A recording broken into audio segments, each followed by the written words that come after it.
ఈ క్లాస్లో మనం ఇంటర్నెట్ గురించి అండ్ ఇంట్రానెట్ గురించి డిఫరెన్స్ అనేది తెలుసుకుందాం. So first of all internet అంటే మీకు ఆల్రెడీ తెలిసిందే, మన మొబైల్స్లో ఆల్రెడీ ఇంటర్నెట్ యూస్ చేస్తున్నాం. సో ఇంటర్నెట్ అనేది వరల్డ్ వైడ్గా గ్లోబల్ సిస్టమ్గా యూజ్ చేసేది ఇంటర్నెట్ అనమాట. మనకి నెట్ అనేది అవైలబిలిటీగా ఉంటుంది కదా, దాని ద్వారానే మనం యూట్యూబ్లో వీడియోస్ చూస్తున్నాం, గూగుల్ సెర్చ్ చేస్తున్నాం. సో ఏదైనా కానీ యాక్సెసింగ్ ఇంటర్నెట్ ద్వారానే చేస్తున్నాం అనమాట. సో మొబైల్ డేటా ఇప్పించుకుంటే మనకి ఇంటర్నెట్ అనేది అవైలబిలిటీగా ఉంటుంది. మన కంప్యూటర్స్లో యూజ్ చేసుకోవచ్చు ఆర్ ఫోన్స్లో కూడా యూజ్ చేసుకోవచ్చు. సో అది అందుకోసం అని చెప్పి గ్లోబల్ సిస్టమ్ వరల్డ్ వైడ్ అన్నారనమాట. So it uses a standard internet protocol. So ఒక ప్రోటోకాల్ అనేది యూజ్ వస్తుంది అండ్ దానికి ఒక పర్టికులర్ ఐపీ అడ్రస్ అనేది ఉంటుందన్నమాట. సో ఇప్పుడు మనకి రూటర్స్ ఇస్తారు కదా, సో వైఫై రూటర్స్ ఇస్తారు కదా, సో దానికి ఒక పర్టికులర్ ఐపీ అడ్రస్ అనేది సెట్ అయి ఉంటుందన్నమాట. సో దాన్ని బట్టి పర్టికులర్ కంప్యూటర్ లొకేషన్ అనేది ఫైండ్ అవుట్ అవుతుంది. సో ఇక్కడ సిస్టమ్ కూడా ఇక్కడ మనకి చూసుకుంటే ఇక్కడ నెట్వర్క్ షేరింగ్ సెట్టింగ్స్లోకి వెళ్ళి ఇథర్నెట్ అని క్లిక్ చేస్తే, సో ఇక్కడ డీటెయిల్స్ అని క్లిక్ చేస్తే మన లోకల్ సిస్టమ్కి సంబంధించిన ఐపీ అడ్రస్ అనేది ఉంటుంది. సో అట్లాగనే ఇది ఇంటర్నెట్ కదా, సో ఇంటర్నెట్లో అయితే ఇప్పుడు నేను చూపించింది. సో ఇంటర్నెట్లో అయితే కనుక పర్టికులర్ లొకేషన్ ఎట్లా ఫైండ్ అవుతుంది అంటే కనుక ఈ డిఎన్ఎస్తో యూజ్ అవుతుంది, డొమైన్ నేమ్ సర్వర్ అనమాట. సో ఏదైనా కానీ వెబ్సైట్ ఓపెన్ చేయాలన్నా ఇప్పుడు ఇంటర్నెట్లో google.com అని క్లిక్ చేస్తున్నాం. సో google.com అని క్లిక్ చేస్తున్నామంటే సో గూగుల్ అనేది దేనికి సంబంధించిన జస్ట్ అది పేరు, మనకు కనబడేది పేరు మాత్రమే, కానీ దానికి ఒక నెంబర్ అనేది ఐపీ అడ్రస్ అనేది ఉంటుంది. కాకపోతే ఐపీ అడ్రస్ మనం గుర్తుపెట్టుకోలేం కదా. సో ఐపీ అడ్రస్ గుర్తుపెట్టుకోలేం కాబట్టి కొన్ని పేర్లు అనేవి ఇస్తున్నారనమాట. సో ఆ పేరు మనం సెలెక్ట్ చేసుకుంటాం, డొమైన్ నేమ్ అనేది కొనుక్కుంటున్నాం అనమాట. www డాట్ అని చెప్పి అంటే వరల్డ్ వైడ్ వెబ్ అనేది యూజ్ చేస్తున్నాము. సో ఇది వరల్డ్ వైడ్గా యూజ్ అవుతుంది అనమాట ఈ పేరు. సో ఈ వరల్డ్ వైడ్ .com అనేది .in అనేది అట్లాంటి పేర్లు కొనుక్కుంటాం, గోడాడీ సంథింగ్ ఉంటాయి. సో దానికి సంబంధించినవి. సో ఇక్కడ ఇంటర్నెట్ అంటే దీని మీనింగ్ అర్థమైపోయింది కదా. సో ఇదేంటంటే ఇంటర్నెట్ అనేది పబ్లిక్ నెట్వర్క్ అనమాట.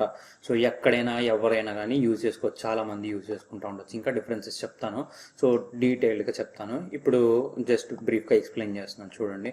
సో ఇంట్రానెట్ అంటే ఏంటంటే కొన్ని పర్టికులర్ సిస్టమ్స్కి మాత్రమే యూజ్ అవుతుంది. ఒక మెయిన్ సిస్టమ్ ఒకటి కనెక్ట్ చేసుకుంటాం, ఆ మెయిన్ సిస్టమ్ యూజ్ చేసుకొని పర్టికులర్ కొన్ని సిస్టమ్స్ అనేవి రన్ చేస్తూ ఉంటాం అన్నమాట. డయాగ్రామ్ చూపిస్తాను, అప్పుడు మీకు ఇంకా క్లారిటీగా వస్తుంది. మొత్తం వీడియో చూడండి, మీకు అప్పుడు మాత్రమే క్లారిటీ వస్తుంది. సో కొన్ని పీసీస్ ఉంటాయి, పీసీస్ అంటే పర్సనల్ కంప్యూటర్స్ అనమాట. So PCs in intranet are not available to the world outside the intranet. So world అవుట్ సైడ్కి కనబడడం అనమాట. జస్ట్ కొన్ని ఆర్గనైజేషన్స్లో, కాలేజెస్లో ఆర్ పర్టికులర్ ఆఫీసెస్లో కొన్ని ఆ సిస్టమ్స్ వరకు మాత్రమే యాక్సెసింగ్ ఉంటాయి. సో వేరే చోట ఎక్కడ యాక్సెసింగ్ లేకుండా ఉండడానికి కోసం యూజ్ చేసేది అంటే ఇంట్రానెట్ అంటాం అనమాట. So usually each organisation has its own intranet network.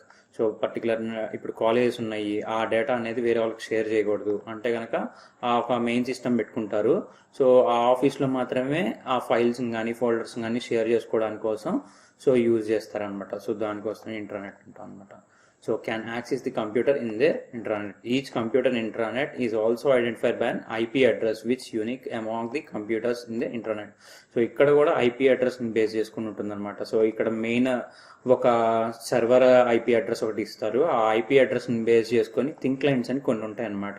So మన ఓంకార్స్ ఇన్స్టిట్యూషన్ని ఒకసారి విజిట్ చేస్తే మీకు తెలుస్తుంది. సో పర్సనల్ పీసీస్ పెట్టాము. సో ఆ పీసీస్ పెట్టి ఆ ఒక పీసీ నుంచి నెంబర్ ఆఫ్ సిస్టమ్స్ని ఎట్లా కనెక్ట్ చేస్తామంటే థింక్ క్లయింట్స్ యూజ్ చేసి కనెక్ట్ చేస్తాం అనమాట. మొత్తం పెద్ద సిపియూ కొనకుండా సో థింక్ క్లయింట్స్ యూజ్ చేసి కూడా మనం సిస్టమ్స్ అనేవి ఆపరేట్ చేసుకోవచ్చు by using IP address. So అట్లా ఇంట్రానెట్ లోకల్గా మాత్రం యూజ్ చేసుకోవడానికి కోసం ఈ ఇంట్రానెట్ అనేది ఇట్లాగా యూజ్ అవుతుంది. సో ఇదేంటంటే ప్రైవేట్ నెట్వర్క్ అనమాట, ఇది పబ్లిక్ నెట్వర్క్. సో ఒకసారి డయాగ్రామ్ చూపిస్తాను చూడండి. సో దీనికంటే ముందు చూడండి ఒకసారి. సో ఆఫీస్ ఆటోమేషన్ అనేది state board of technical education నుంచి సర్టిఫికేట్ అనేది మీకు వస్తుందన్నమాట. సో ఆ కోర్స్ అనేది ఈ ఏపీపీఎస్సి వాళ్ళకి కానీ లేకపోతే గ్రూప్ 2 ఎగ్జామ్స్ అందరికీ యూజ్ అవుతుంది. గవర్నమెంట్ సర్టిఫికేట్ అంటే సో అదొక ఆయుధం లాంటిది. సో మీ దగ్గర ఉంటే కనుక చాలా యూస్ఫుల్ అవుతుంది. సో ఏ గవర్నమెంట్ ఎగ్జామ్కి అయినా కానీ ఈ కంప్యూటర్ సర్టిఫికేట్ అనేది ప్రొవైడ్ చేస్తే మీకు జాబ్ అనేది ఈజీగా రావడానికి ఛాన్సెస్ అనేవి ఉంటాయి. సో ఆల్రెడీ గ్రూప్ 2కి వెళ్ళి లేకపోతే గ్రూప్ 4కి వెళ్ళి సో ఈ సర్టిఫికేట్ లేక వచ్చిన వాళ్ళు చాలామంది ఇబ్బంది పడి ఉన్న వాళ్ళు ఉన్నారు. సో దానికోసం అని చెప్పి మేము ఇక్కడ ప్రొవైడ్ చేస్తున్నారనమాట.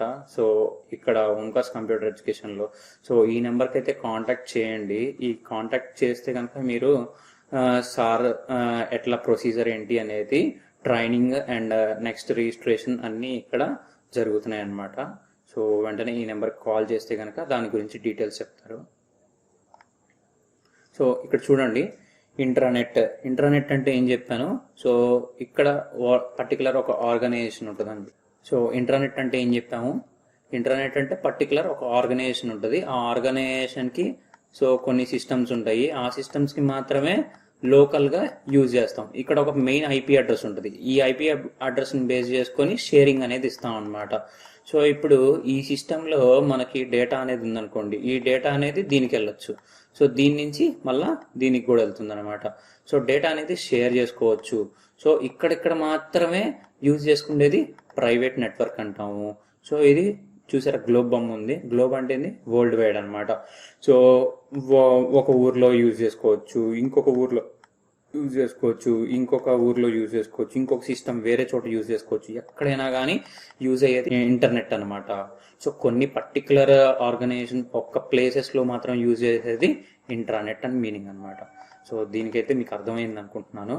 సో ఇక్కడ డయాగ్రామ్స్ చూడండి అండ్ నెక్స్ట్ దీని గురించి డిఫరెన్స్ చూడండి, ఇంకా క్లారిటీగా అర్థమవుతుంది. So internet is an public network అంటే అందరూ యూజ్ చేసుకునేది. ప్రైవేట్ నెట్వర్క్ అంటే కొంతమంది మాత్రమే యాక్సెసింగ్ చేసుకునేది. కొన్ని ఆర్గనైజేషన్, స్కూల్స్ ఇవన్నీ యూజ్ చేసుకునేది ఇంటర్నెట్ అంటాము. ఇంటర్నెట్ అంటే అందరూ యాక్సెస్ చేయగలుగుతారు అనమాట. సో అన్లిమిటెడ్ యూజర్స్, అందరూ లిమిటెడ్ యూజర్స్ అంటే ఇక్కడ కాలేజ్లో వాళ్ళు మాత్రమే, ఇన్స్టిట్యూషన్ మాత్రమే, కంపెనీలో మాత్రమే, ఆర్గనైజేషన్స్లో మాత్రమే యూజ్ చేసేది లిమిటెడ్. కొంతమంది మాత్రమే యాక్సెస్ చేసుకోగలుగుతారు కదా ఆ ఫైల్స్ని, ఫోల్డర్స్ని.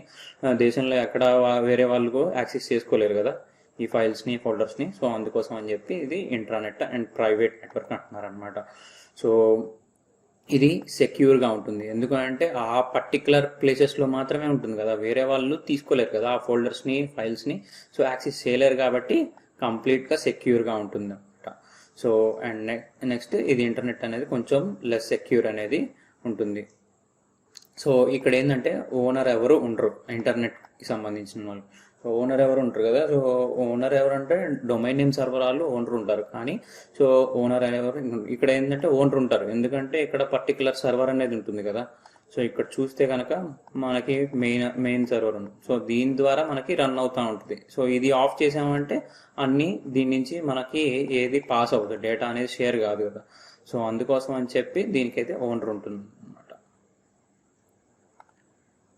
ఓనర్ ఉంటుంది. So intranet is a way to share confidential information with local network or particular organization. So but intranet has some owner అయితే ఉంటారు. సో ఇక్కడైతే ఓనర్ ఉండరు. సో మీరైతే కనుక ఎగ్జామ్స్కి బాగా చదువుతున్నారు అనుకుంటున్నాను. సో బాగా చదవండి, ఎగ్జామ్ బాగా రాయండి. సో ఇదైతే కనుక ఈ క్వశ్చన్ మనకి 2019లో ఇచ్చాడు. సో చాలా వేరే క్వశ్చన్ పేపర్స్లో కూడా చూశాను నేను. సో మీకు కూడా అందుకోసమే షేర్ చేద్దామని చెప్పి, డీటెయిల్గా ఎక్స్ప్లెయిన్ చేద్దామని చెప్పి చెప్తున్నాను ఇక్కడ.